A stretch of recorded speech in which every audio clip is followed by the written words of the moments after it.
After that, we'll have the town planner update, and then old and new business and adjournment. So we'll start off with the minutes. Did everyone have an opportunity to review the minutes of December 9? Okay, any questions or comments? No. If not, we'll have a motion to approve as submitted. Have a motion to approve it. Motion, second, Brad? Second. All in favor? Very good, okay. 6:30, you can read the public hearing. Yeah. It's in the packet here.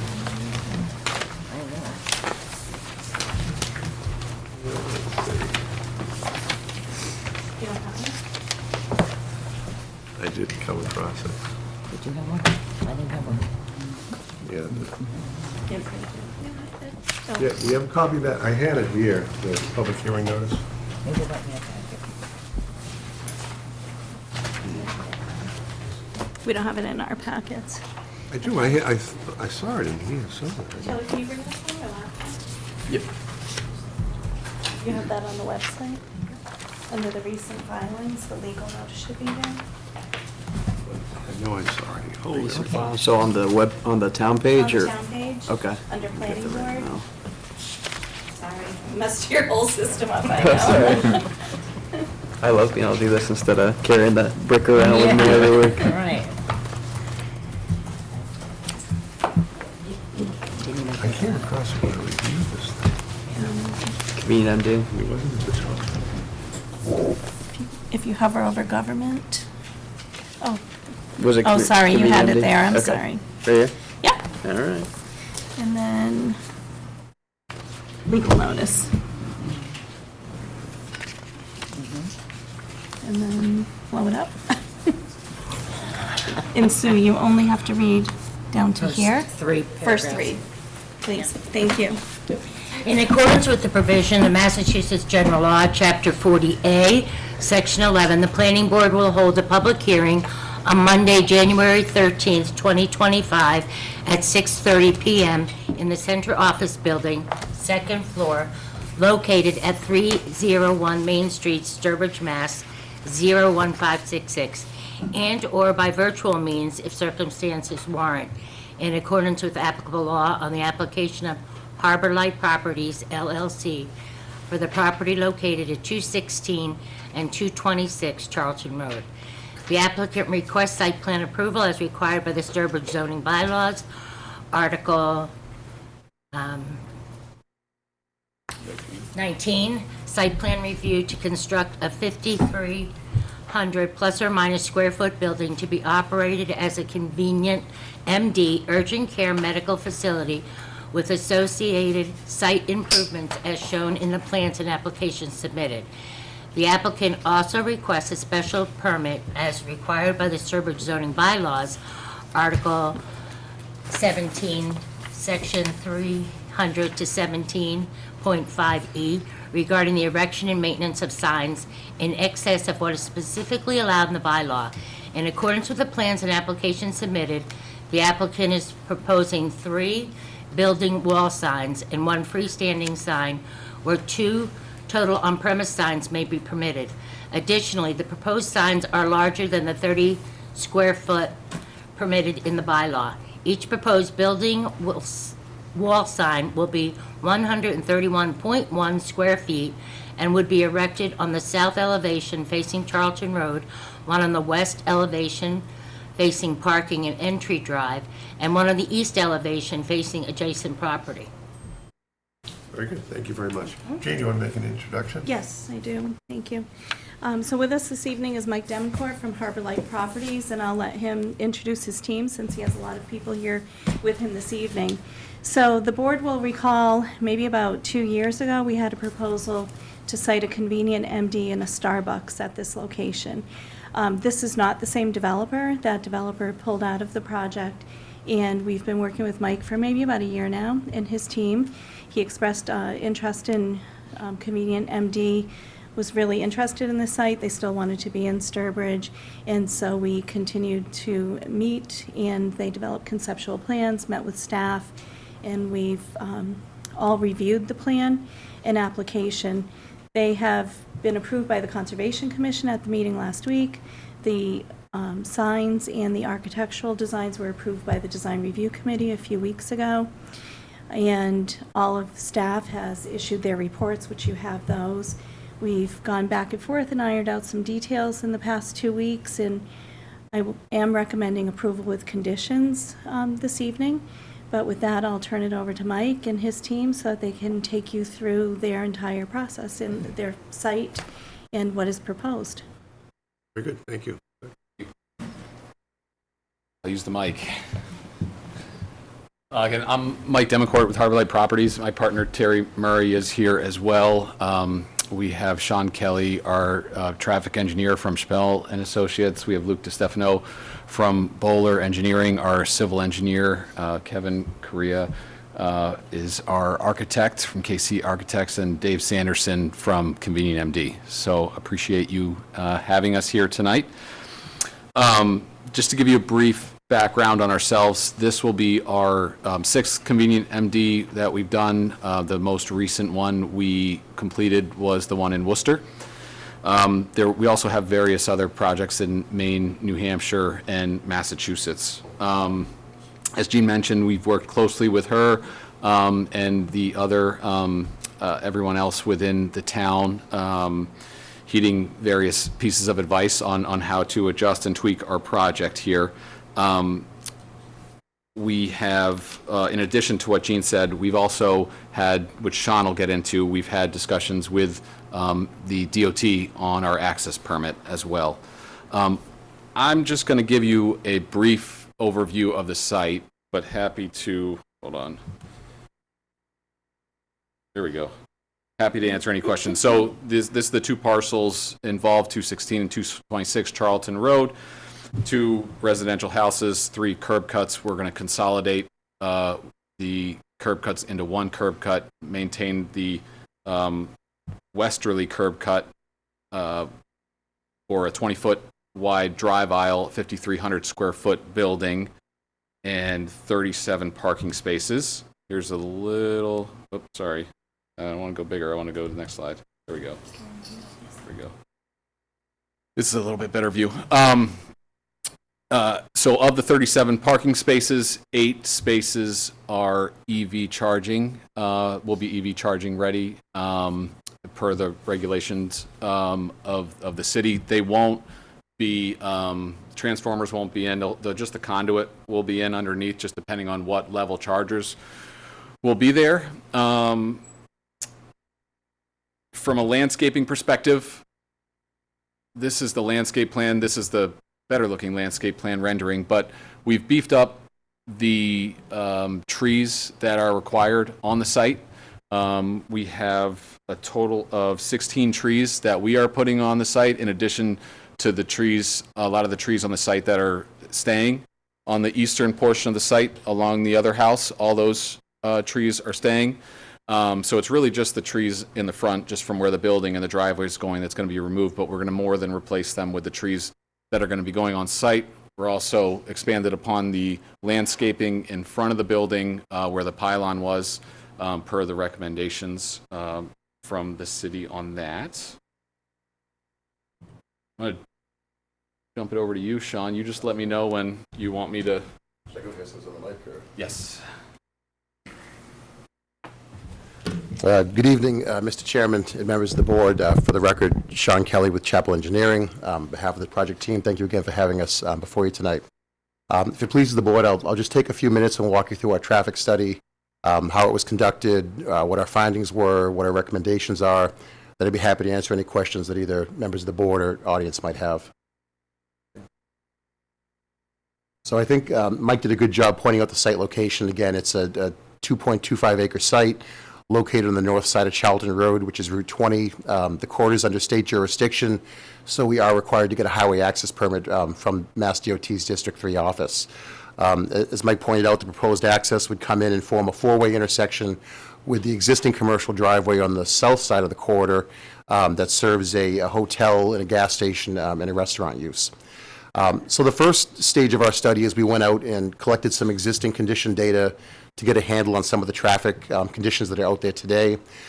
We did traffic counts on a daily basis. We also did counts during the weekday morning peak hour and weekday evening peak hour, which is 7 to 9 and 4 to 6. These are typically when volumes are highest, when people are commuting. Next slide. Here's just a brief summary. Today, on a daily basis, Charlton Road carries about 24,500 vehicles a day. Peak hour flows range from about 1,200 vehicles in the morning, and this is two-way flow, to about 1,800 vehicles an hour in the evening, again, two-way flow. The weekday morning peak hour generally is 7:30 to 8:30 in the morning, and the weekday evening is typically 4:30 to 5:30. And as you can see from the directional distribution, traffic's fairly evenly split in each direction during both peaks, so there isn't a real distribution in one direction for commuter traffic. It's fairly even. These volumes, I will point out, we adjusted as part of our study to account for growth in traffic in the area, and we did that in two ways. We looked at a background growth rate that just accounts for unforeseen development and small subdivisions, things of that nature. And then we also explicitly included traffic associated with other developments that are either under construction, have been approved, or are in the pipeline. As I'm sure you're aware, there's the Noble Gas Project. There's a bank development, there's some industrial development, and then probably the largest increase really isn't even within Sturbridge itself. It's across the line in Charlton. There's a number of warehouse developments that have yet to come online, but we've taken all those volumes. We touched base with the planning staff to ensure we had them all incorporated, and that's all been factored into our analysis. We looked at vehicle speeds out here. One of the main concerns that I think we heard at the meeting we had with town staff was that, traffic in this area does move at a pretty decent clip. And as you can see, it's a 45 mile an hour speed limit. People are typically going in the 50 to 52 range on average. And then that 85th percentile speed actually is more in the 58 to 56 mile an hour range. And per national and federal guidelines, when we evaluate sight distances, we use that higher 85th percentile speed. We went out and measured the distances and compared them to what's required per AASHTO requirements. And as you can see, the minimum required ranges from about 510 to 540 feet. Desirable distances are more in the 540 to 640 range, and we have over 600 to 650. So we do meet the requirements in terms of meeting the sight distance, AASHTO distances in both directions. We'll note, as I'll point out in a minute, that there is some vegetation along the frontage today on Charlton Road that we're recommending gets eliminated in conjunction with the project. With respect to the traffic that the project generates, we rely on data that's published by what's known as the Institute of Transportation Engineers, or the ITE. And the ITE, every couple of years, releases a new edition of the manual, which is a compilation of traffic counts that were conducted at similar facilities, whether it's residential, commercial. In this instance, it's medical office. And it allows you to predict with a good deal of accuracy how much traffic a project will generate based on existing developments that have similar characteristics. And for this project and its size and use, we're expecting, when it's fully operational, about 194 trips on a daily basis. That's 97 in, 97 out.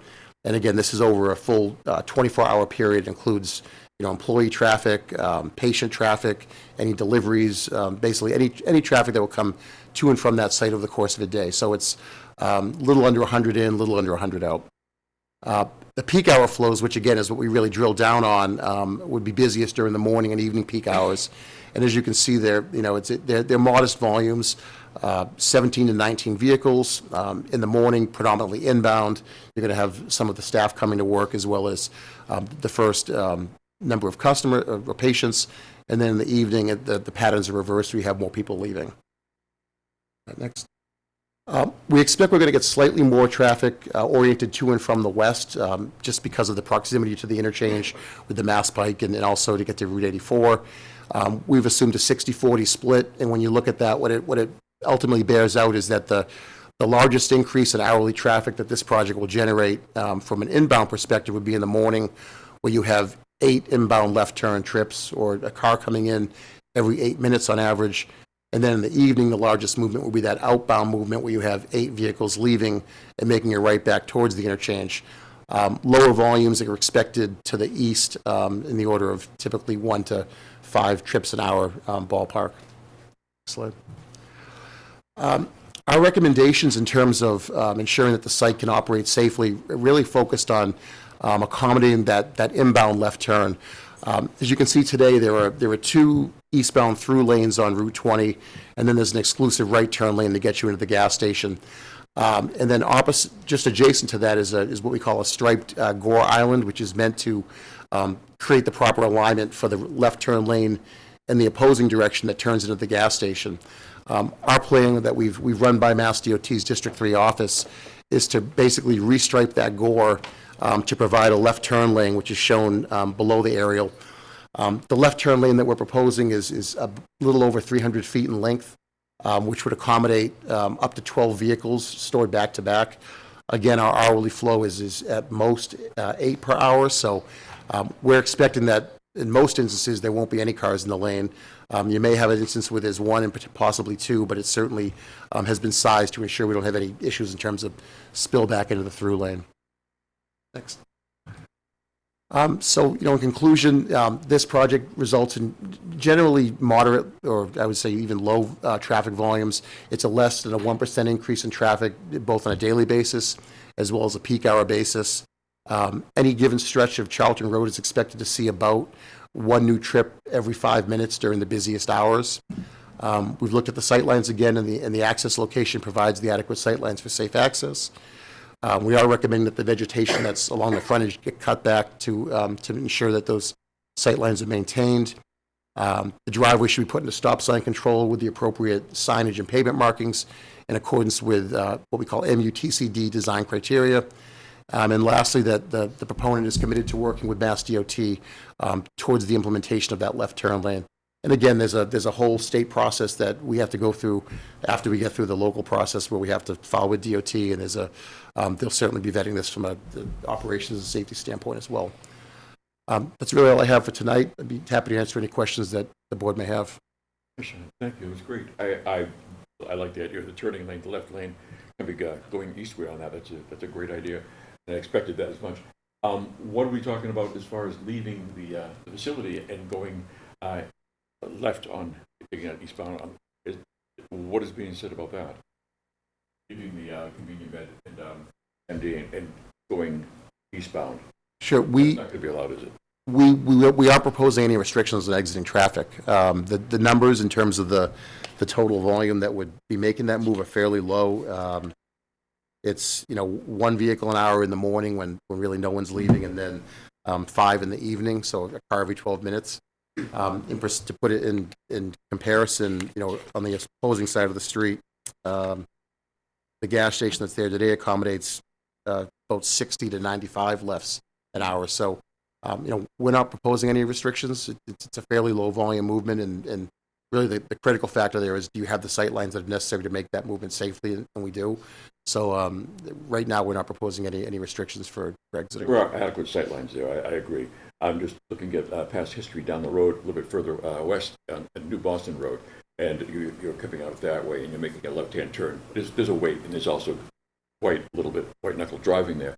And if you're coming out of the access of the driveway here, you're going to be going eastbound, taking that left-hand turn there.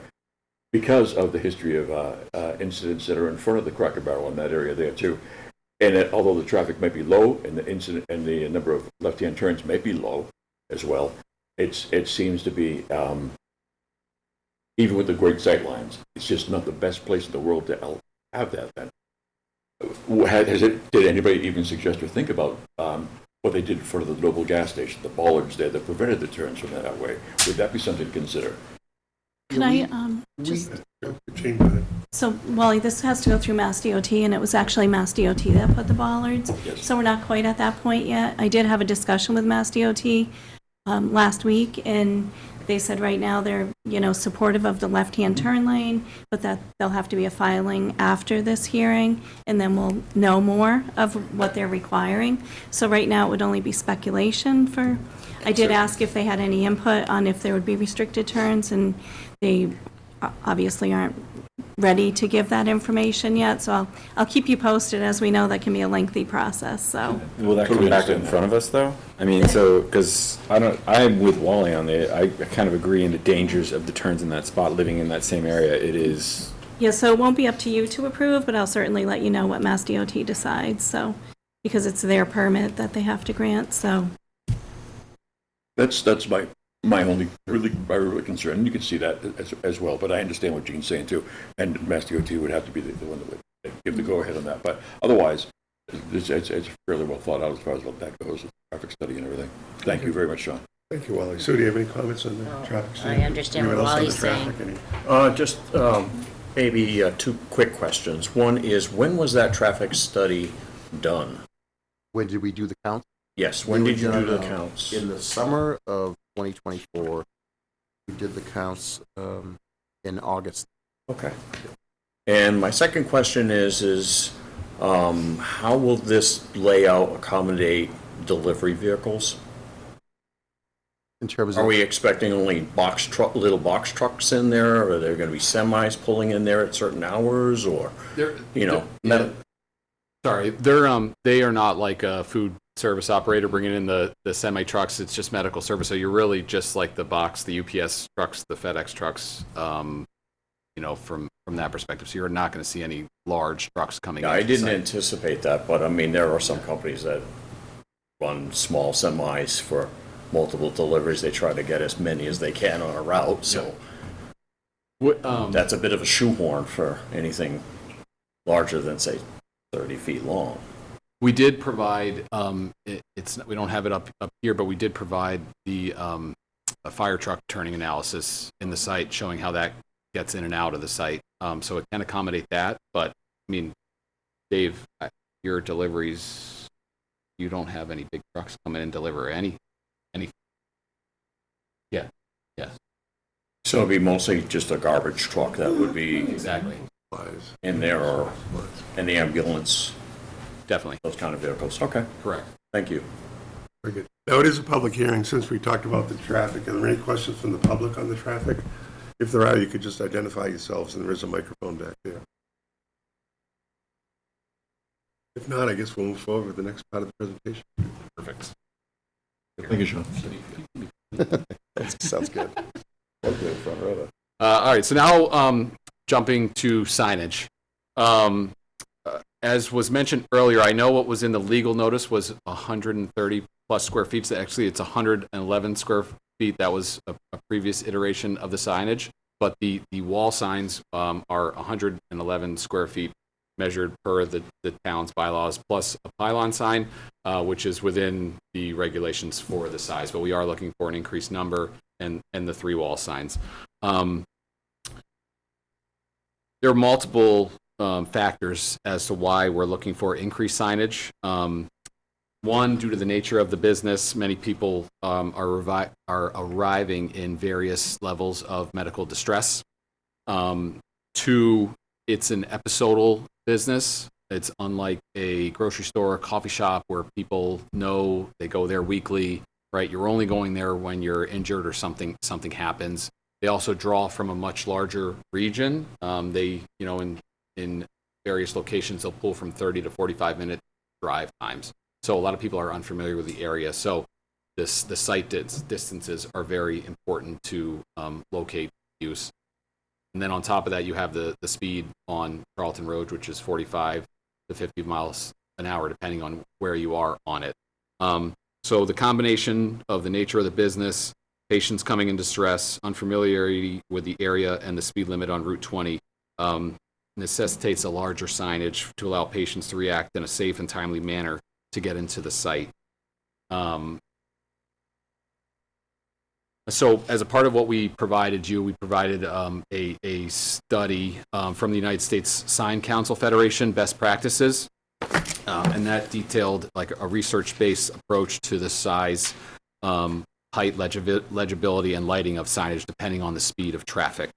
And so if you use their methodology for sign area calculation at cars traveling at 45 miles per hour, which, as we saw from the traffic report, they're traveling faster than that.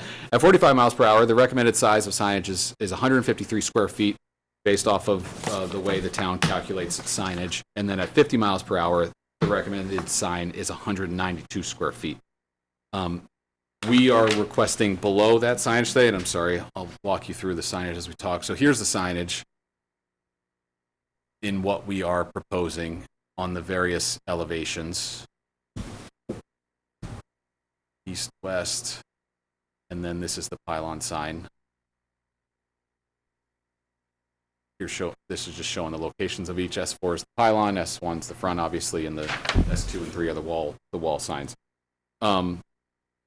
If we went with the town's recommended or the town's bylaws and how we measured the sign, this is how the sign would look. So even without not even driving, it would be very difficult to see the sign. The building was actually designed to have the sign at this size on the building from an aesthetic perspective, because an urgent care facility, their number one priority is on building design is signage. It's just so important for people to know where they are. They're in distress. They need to get there. So that's those reasons in itself are the reason we're looking for some additional signage and to be able to see it from people coming from various parts of the road. So happy to answer questions on signage or even just back on the site plan questions if you have any. Okay. Well, any questions or comments? It seems to make sense that we certainly have to see the signs. Yeah. I mean, with that same logic, would you consider adding a slow down and a speed up lane as an exit or entering of the site to help? I mean, we're talking about being able to see it and turn safely. So wouldn't something where patients or anybody coming in that needs to slow down without having to worry about traffic coming behind them help ensure their safety in that? Well, you have the left in. You'll have the left in, the 300. Yeah, and I'm only talking Yep. about the entering from the heading westbound Yep. or heading westbound on that westbound side. Right. So the westbound, we have one car per hour coming traveling west. Yeah, I think the morning, the busiest was, I believe, 5 cars an hour. Sure. So, I mean, DOT typically wouldn't, Maybe not entering, but maybe the ramp up could be a benefit because I'm sure they'd be heading back to the 84 on ramp in that direction too, right?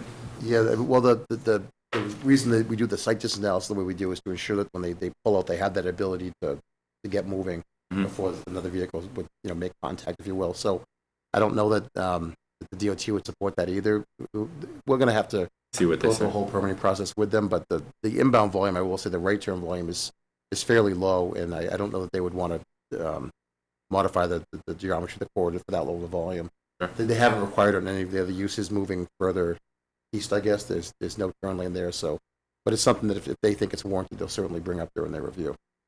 Being so close to the off-ramp, off of 20 onto 84, it must be less than a quarter mile. It's probably even closer than that. Probably 500-600 feet, I would say. It's pretty tight there. And I can see Brad's point, going westbound on there and watching the traffic myself and people going that way and people coming out of the Cracker Barrel, coming out of the Extra Mart and just going down there. It was just driving westbound from Charlton on 20. They're leaving that left lane and they're getting into that right lane to get off that exit. And it is sort of like I can see his point, taking that right-hand turn to go in there. It would be nice to be able to have that a little bit of a slow down thing to pull in there. Just something to think about. And I don't want to give any reason for anything to happen if you can avoid it. Right. And if there's a lot of red tape, I totally understand that. And believe me, I understand Mass DOT. But it's just something to think on. Understood. Thank you. Dean, do you have anything to add on the questions of the? No, other than, we all know how it goes with Mass DOT, and, and I do think further down the line, as we know, they've been talking about doing an entire corridor study on Route 20, and, I wouldn't be surprised if in the future we see kind of like those bollards or a median all the way down Route 20, but we're not quite at that point. You will note they allowed Noble to have unrestricted access out and then they came and put the bollards because they realized it was not exactly safe, and that has a great deal more volume than what we're talking about this evening.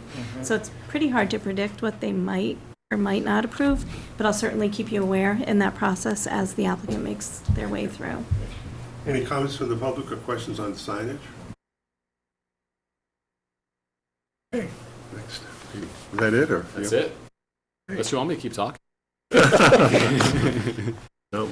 So Jean, do you have a summary or anything? And what we're gonna? Yes, I do. So there are actually 3 votes that I'll be looking for the board to take this evening. One is, and I'm sorry I failed to mention it at the beginning, they did request a waiver, and the waiver was from section 3.01B, subparagraph 2 of our regulations, which requires site plans to be drawn at a scale of 1 inch is 40 feet, and they've actually drawn the plans at a scale of 1 inch is 20 feet. So if maybe we could just take a vote on that waiver before we go any further, that would be great. Yeah, you recommended we approve that? Yes, I'm Is there a recommending you motion to approve that. The waiver for the, So moved. I'll second. Any discussion? All in favor?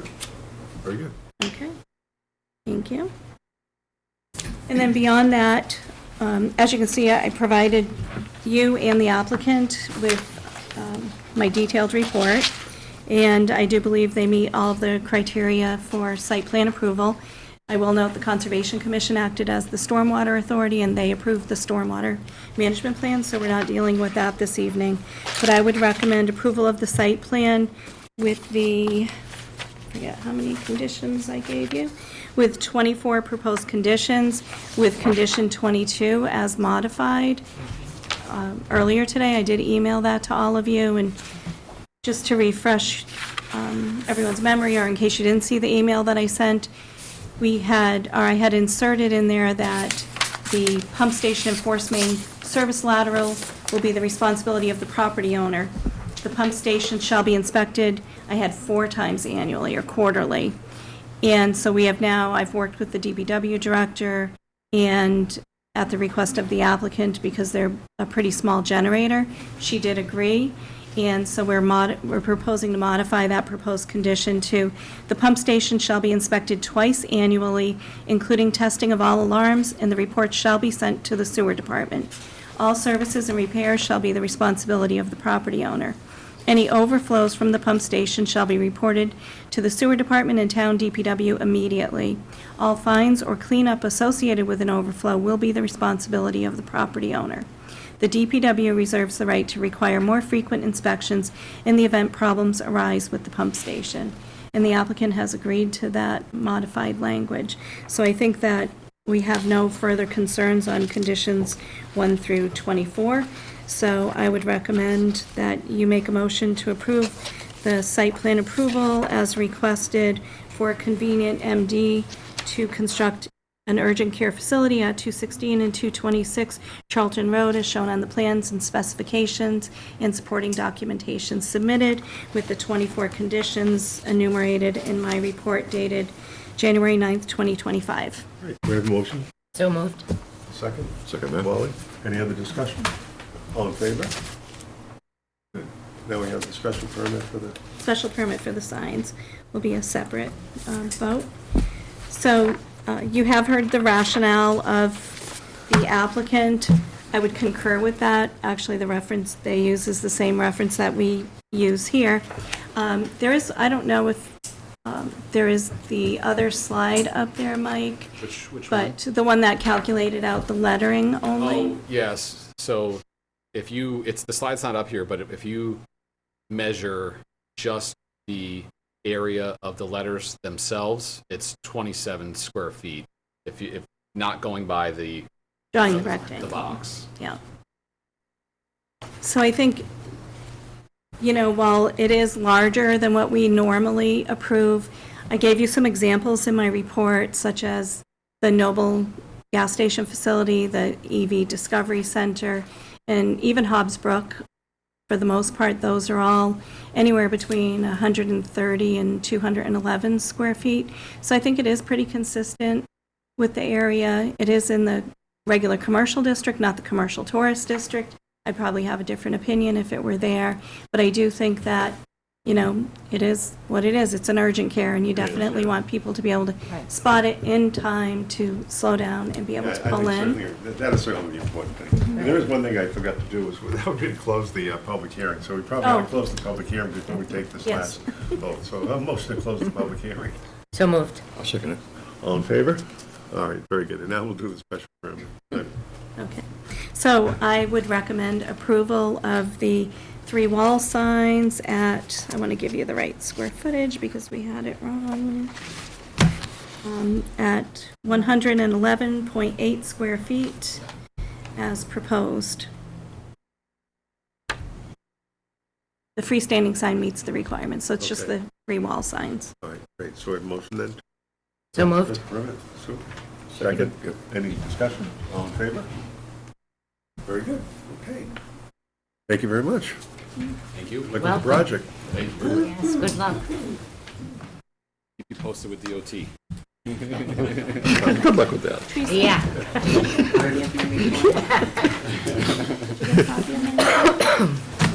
For your record, and this was the modified conditions. That's the modified conditions. You're welcome.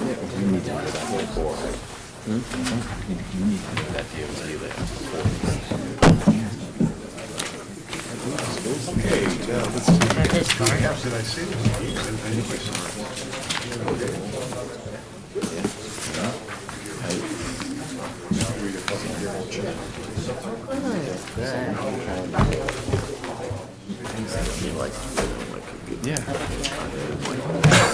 Well, wait on this. I'm going to play it now, then we'll have to read public hearing. Yes, you do have to read the public hearing notice. We got it. Do you have it? All right. Assume you're one right I here. can read that. I can't. Someone's gonna be super fast and I'm really trying to get on. No, I don't see that part, just the first 3, but it's not the, I'd have to pull it up. Oh, is I'm it the still, bylaws? I'm still You're so on. good. I'm still on the wrong one. All right, so, because that's convenient MD. Recent filings. We on national. Yeah, that's your right. No, this one is for the Zoning amendments. zoning amendments, right? Proposed zoning article, sorry. proposed Zoning amendments right here. Zoning bylaw changes.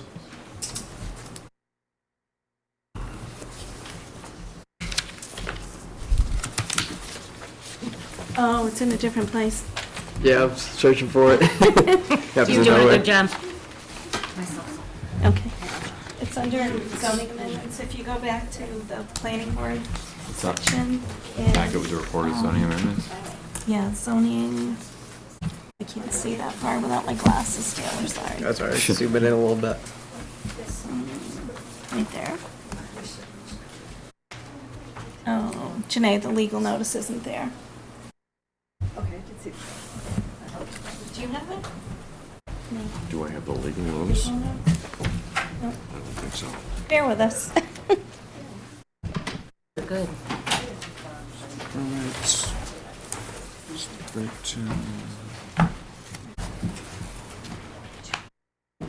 I don't see it.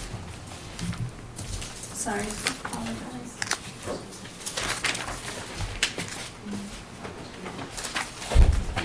What's the breakdown of that?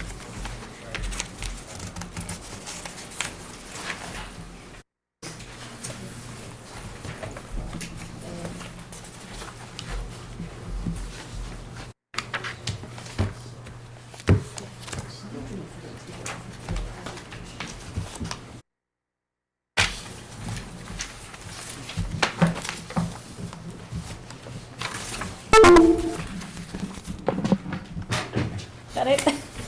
Okay.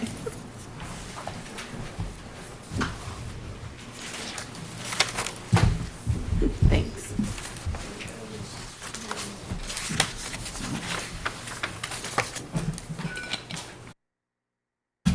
Yeah, go ahead and read it, sure. In accordance with the provisions of Massachusetts General Law, Chapter 40A, Section 5, the Sturbridge Planning Board will hold a public hearing on Monday, January 13th, 2025, at 6:50 PM in the Center Office Building, second floor, located at 301 Main Street, Sturbridge, Mass. 01566, and/or by virtual means if circumstances warrant, in accordance with applicable law, to consider the amendments to the town's zoning bylaws. The proposed amendments will be to amend Section 300 to 318.1, enforcement violations and penalties, by deleting reference to the Board of Selectmen and replacing that with building inspector. Amend Article 11, accessory dwelling units. The changes proposed to this chapter will retain the existing special permit accessory dwelling unit provisions and will insert language to accommodate the smaller by right units as per recent changes to the Massachusetts general laws that will take effect in February 2025.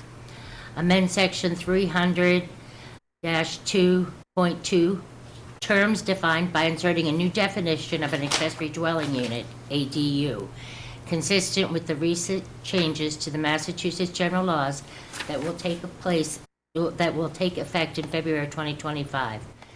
Amend the use regulations for the following districts. Section 300-4.2, Rural Residential District. Section 300.4.3, Suburban Residential District. Section 300-4.4, Commercial District. Section 300.4.5, Commercial Tourist District. Section 300-4.8, Section 300.4.9, Historic Commercial District, and Section 300.4.10, Special Use District. The change will insert the by right accessory dwelling unit language as permitted use in every district that allows single-family homes, and will update the language from our existing special permit ADUs, as well as insert that in the districts that previously did not contain that language for consistency.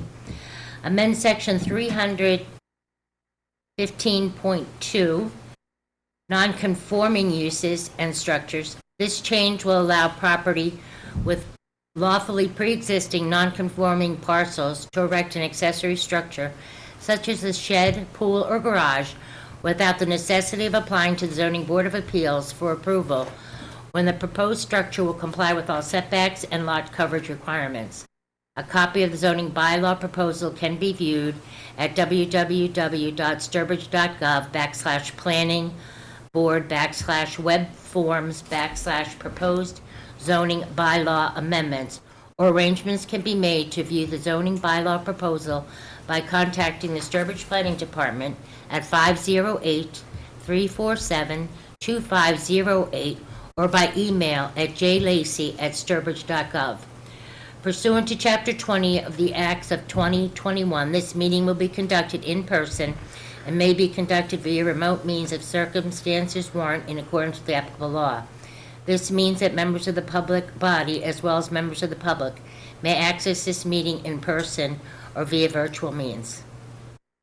Very good, okay, thank you very much. Jane, do you want to? Yes. So we have several zoning amendments, as you can tell from the legal notice this evening. And some of these are necessitated by the housing bond bill that was approved and signed into law by the governor earlier this year. We have some changes that we are legally obligated to make.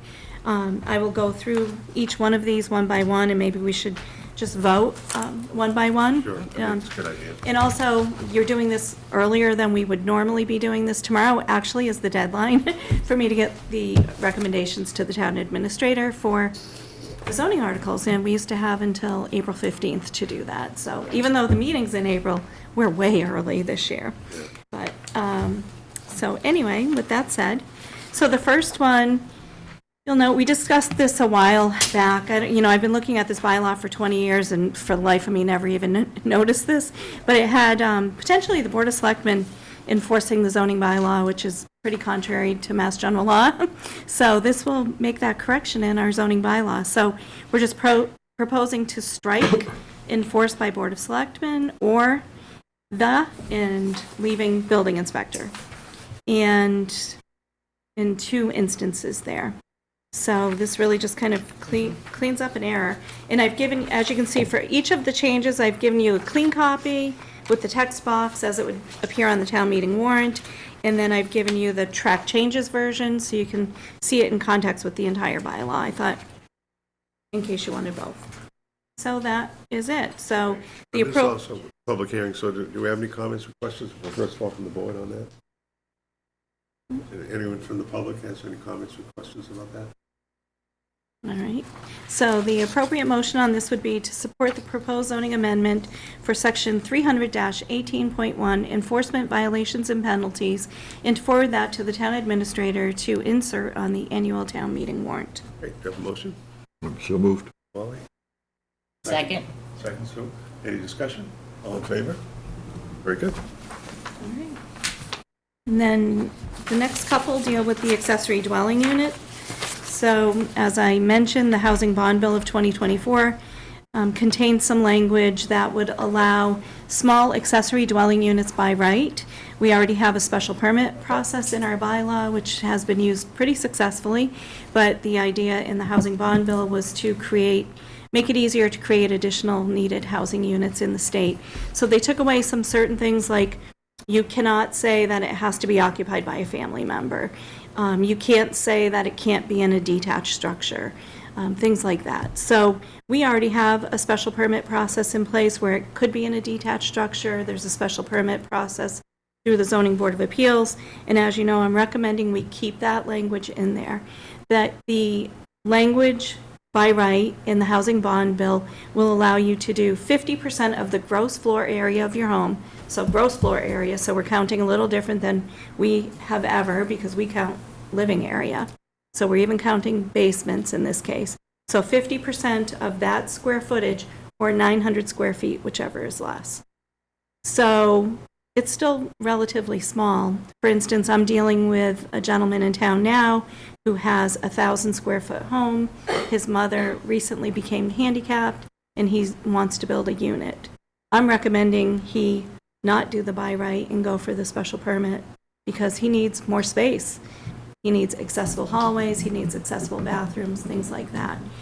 But what this does, it offers a really easily attainable option to get a permit to renovate a portion of your home, or to build a small addition, or to build a small accessory structure, just by going to the building inspector, and conservation, of course, if you need that. And if your lot were non-conforming, potentially you need to go to the Zoning Board of Appeals. But in theory, if you have a conforming lot and you want to put a small accessory dwelling unit, you apply to the building inspector. The permit gets input into our permitting software system, still gets reviewed by all the departments. So Board of Health looks at septic, Conservation looks at wetlands, I look at setbacks and lot coverage and things like that. But if you meet everything, then you just get a building permit. So it's intended to make that process a little easier. So you'll see also there was one thing that we could do, and we could say that the use of an ADU as a short-term rental, as defined in Chapter 64G of Mass General Laws, is specifically prohibited. So I did keep that language in there. I think it's very important.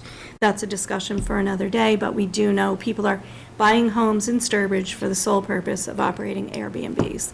So that's another discussion for another day, but I was sure to make sure that we retain that language. Very good. So the changes are pretty simple. I've had town council review them already. We believe we're on solid footing, even though rules and regulations still have not come out from the state. We have draft rules and regulations. We have a draft model bylaw, but we were a couple of months ahead of them. But we think we've, kind of ticked all those boxes that we need to tick. So, Any questions or comments from the board? Just one question to you, Gene. You mentioned gross square footage, and you said that included basement square footage. the way the state's defining it includes gross floor area. This would be unfinished areas? Just, okay. Yeah. Thank you for that Yeah, it's a clarification. totally different way than what we Yeah. would normally do. It certainly is. Yeah. Get more space. So, So any questions or comments from the public? Question, your reference to 64G, yes. isn't that a 31-day limit? Less than 31 days, I'm just trying to get... I don't remember if it's 31 day. I mean, generally, if you think of short-term rental, it's 30 days or less. We have that in our bylaw, but that's related to the hotels, motels, and inns. But that's prohibited in this, it has to be more than that. It has to be your actual It dwelling. has to be greater. Yeah, it really has to be your place that you're going to live, not a place that you're going to build to rent out for short-term rentals. And this gentleman's name is? Oh, sorry, Jim Waddick from the Finance Committee. Thank you. We also do have some members of the Finance Committee here this evening because we're on such tight timeframes this year for review.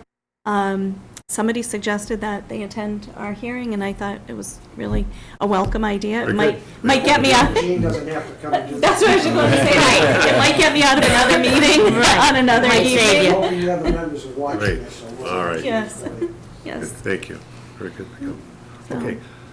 Then want to have a motion to approve, recommend this? Yes, so I would recommend, the motion would be to support the proposed zoning amendment for Article 9, accessory dwelling units, and to forward that to the town administrator. Article 11.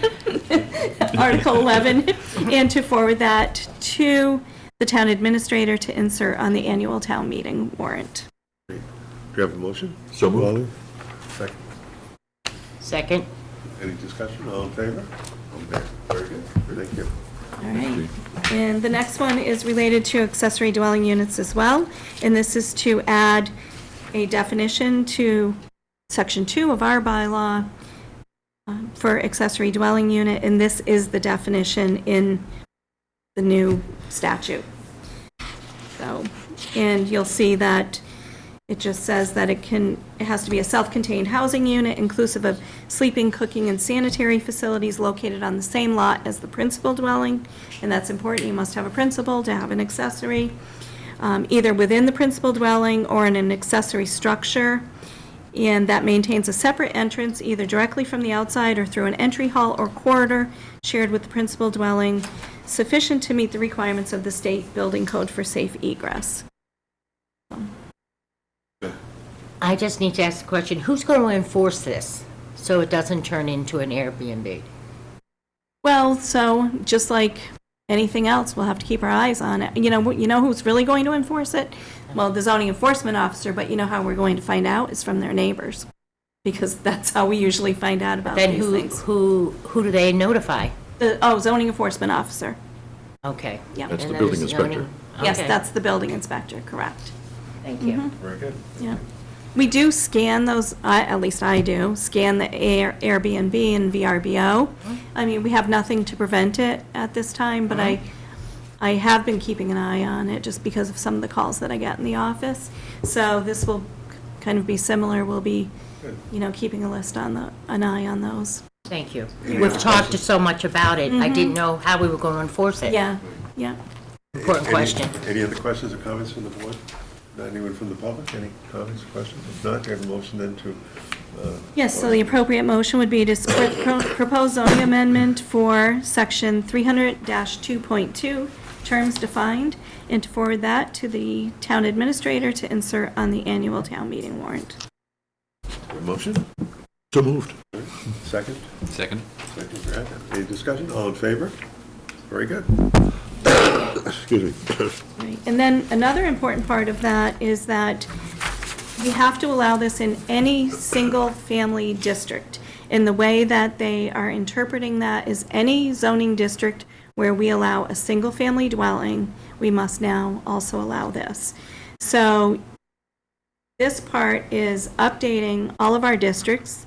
You'll see that some I even had to add the special permit one because we didn't have it in certain districts. So the proposal is to update section 300-4.2 rural residential district, and that will insert a new A, permitted uses, number 12, that states the language for the accessory dwelling unit, and also to amend B, exceptions, 12, by inserting the underlined language. So in rural residential, we're also adding the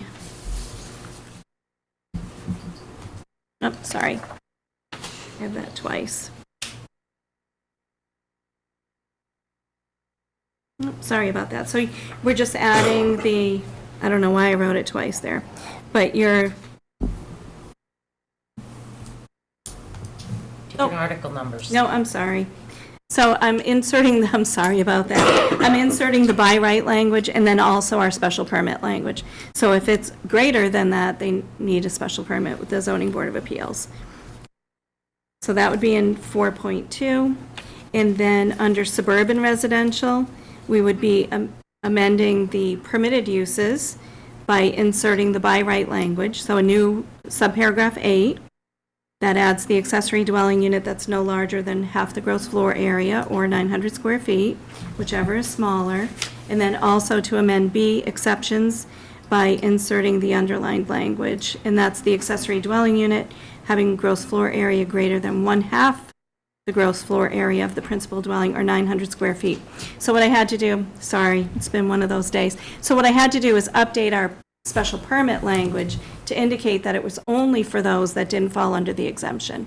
So we already had allowed it, but I'm updating that language in all these instances to say that it's only if it's greater than 1/2 the gross floor area or 900 square feet that you're applying for the special permit. Sorry, sometimes I'm so organized, I mess myself up. And then the next one would be to update the commercial district by adding the same thing, the by right units, and then again, updating that special permit language for the larger units. And then also the commercial tourist district, same thing. And then commercial 2 district, same thing. And then historic commercial district, same thing. So in all cases, you're having the by right and the special permit. And then the last one would be the special use district. So we're adding the by right language and then updating that special permit language. Very good. Any questions or comments from the board? One question. This would be regards to the ratio of structures within a parcel. I believe we have in our bylaws currently how much of our property area can have structures on it and square footage. Does this 15%. change this? No, it doesn't. And, you know, it'll be interesting to see how this plays out, I think, in case law as time goes on, because you have this blanket exemption for ADUs. In a community like Sturbridge, we have a lot of small lots that, you know, they can't do it without a special permit. So you're saying it's by right, but there are still several other things that may trigger a special permit. So this wouldn't alter that language? Doesn't alter that. So we're saying you have to meet all the setbacks, and you need to meet the % of lot coverage, and you need to meet wetlands and everything else. So, Okay.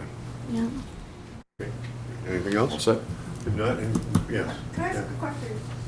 I know the state has not come out with the guidelines. Is there any indication that some of those guidelines might differ from what you're proposing? So far, not that I can tell. I've sat in on all of the webinars that the state has offered.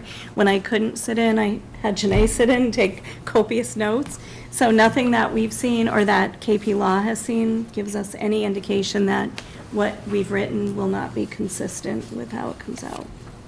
I was just thinking that 15%, could they override that? Right. That would be We haven't something- seen that indication. The last one that I was on was actually with the Executive Office of Housing and Livable Communities, and they said that their stance on this right now is, you know, the town has its setbacks, has its lot coverage requirements, and those are still in play. So, Very good, thank you. If it is detached, does that create a right-of-way to the ADU via like driveway or something like that? yeah, so we can require that they have one parking space. If you're close to transit, you can't require any parking spaces. We don't have transit, so right now you can require one parking space for the ADU. So they would have to show how they're going to access that, or that there's parking at the main house with a walkway, maybe that goes to the ADU.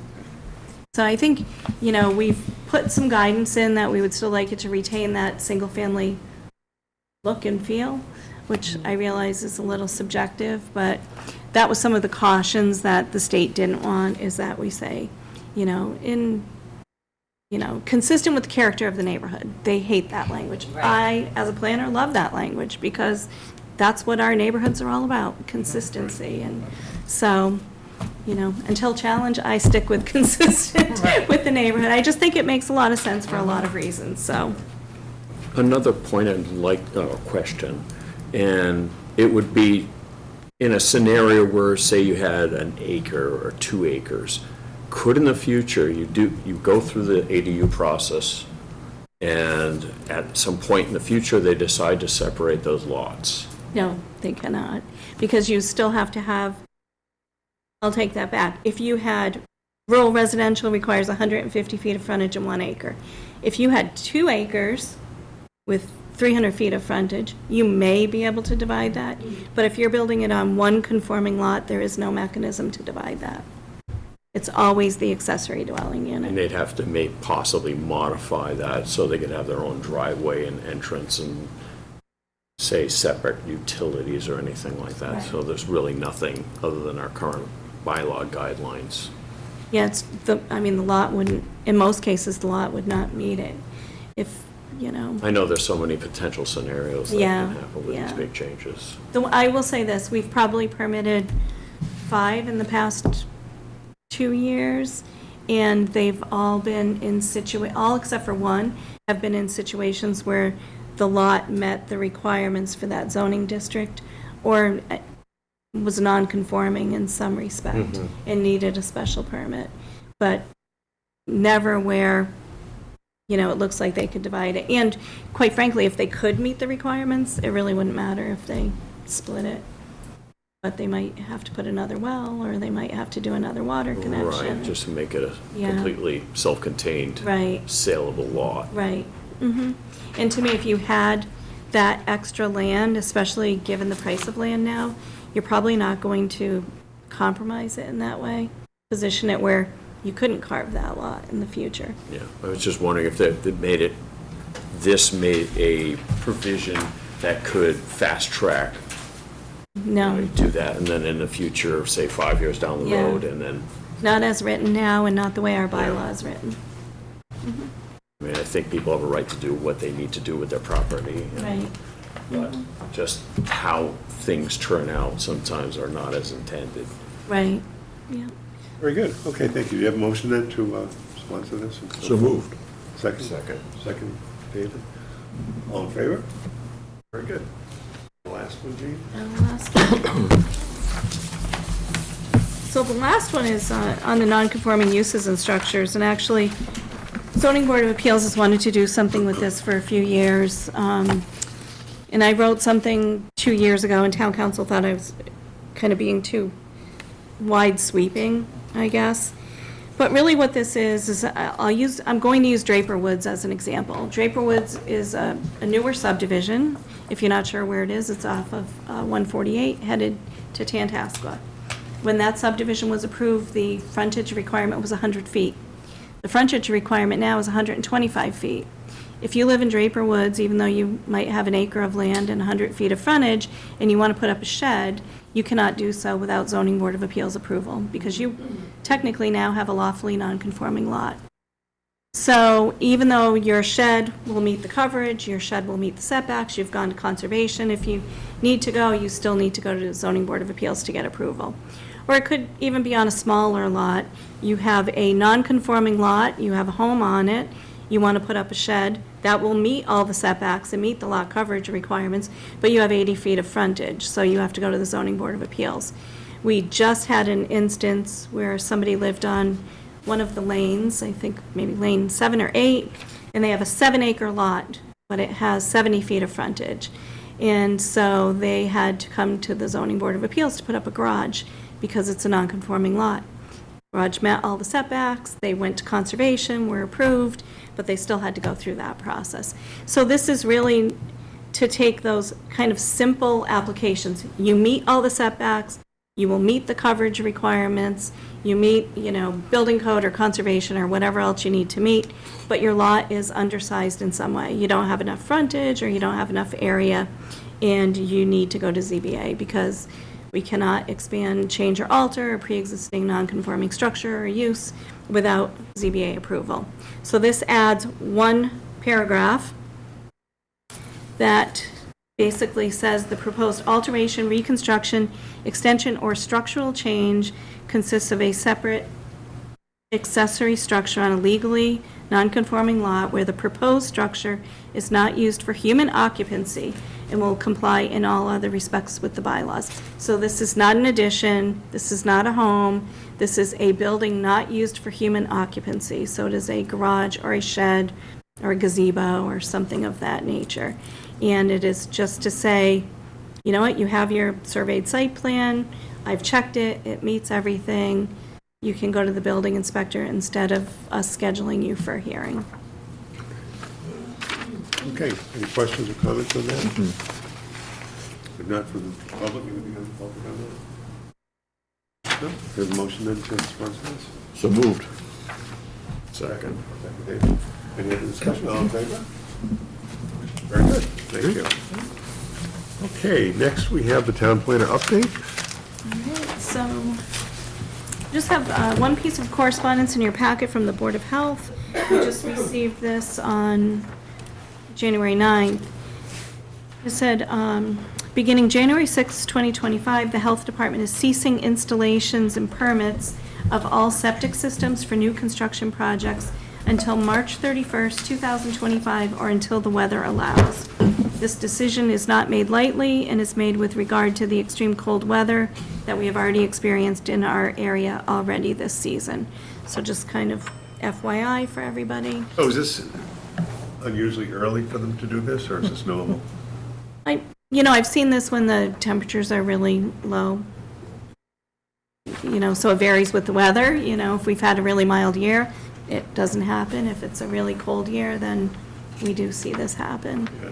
I mean, generally, we've had a relatively mild, except for the recent, extremely Right. cold weather. And I think that's why they said until March 31st or until the weather allows. Right, So I right. think if the temperatures get mild again, and it's for new construction only, so And in the past, I always thought that one of the considerations was the depth of the frost in the ground as well. That seemed to be what people were watching to see whether or not you could do things like this. That's fine. yeah, I'm sure I didn't speak to him about it. I'm just passing No, along the that's message.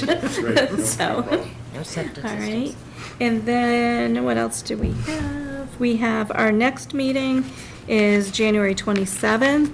We don't have anything on the agenda, and if we don't, I will happily cancel that for you. Our next meeting is February 10th, and we do have a public hearing scheduled for the removal of, I think, about 119 trees on Podunk Road to accommodate utility lines. So those trees have been being tagged for the past few days by the tree warden. So if you want to go out there, you'll be able to see which trees are coming down. There are quite a few that would be considered hazard trees, so they're dead or they're ash, which the emerald ash borer has been wreaking havoc. So a lot of them are what we would consider hazard trees or declining trees, and then some are healthy trees. So we've notified the abutters, and I'll be working with the tree warden and the applicant to try to come up with a replanting plan or a reasonable sum of money to be deposited into the tree planting account. Under our non-hazard tree removal bylaw, a tree is 2 calipers. So the way the tree warden interprets that is if you're taking down a 20 caliper tree, that's equal to 10 trees. So because they count every 2 inch. So I'll be going through that with the tree warden, trying to come up with a reasonable plan to move forward. We are notifying the abutters. If any abutters are watching and they have concerns, please reach out to my office. I can try to set up a meeting to go out to the site with the tree warden and look at the trees and talk to the property owner. Very good. We can try to do as much of that before the hearing as we can. And then, beyond that, the Open Space Public Forum was a real success.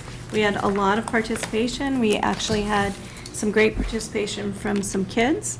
So we had kids enter the photo contest. Janae actually led an exercise with them where they drew their dream playgrounds. And they were actually brave enough to present at the forum. And considering Town Hall was full, I thought that was really brave. Yeah, they did. Yeah, Sure. so it went really well. And Historic Commission, we're meeting again on the 22nd, and we've started to do our phase 3 of the survey work. We have our consultants coming out, and so that's moving along well, too.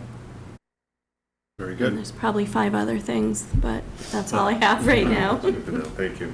Any old or new business for anyone? If not, motion to adjourn? So moved. Second? All in favor? Very good. Have a good evening. You too.